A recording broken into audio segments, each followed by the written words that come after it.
What if is a really great question. It can unleash the imagination in all kinds of ways.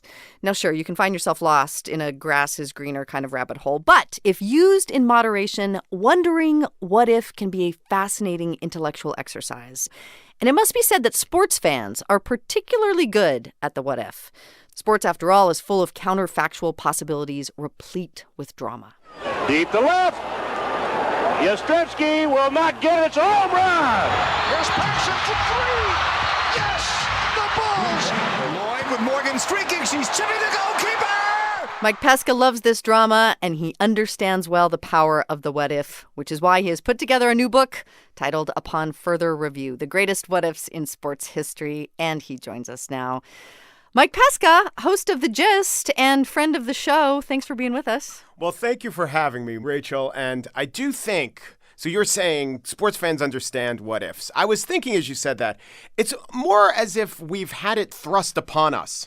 Because in every league, there are many, many more losers than winners, right? Every season ends with a team either not making the playoffs or being eliminated from the playoffs. Right. That means everyone's a loser. And in almost all cases, every one of those losers has a moment, and their fans have a moment when they say, what if? Legitimate or not, and it's often legitimate. And sometimes the what if extends beyond one pitch, and it goes to that draft pick we didn't make 8 years ago. That's kind of the engine of sports. Okay, so this is 31 different chapters, 31 different scenarios of what ifs written by some of the country's greatest sports writers.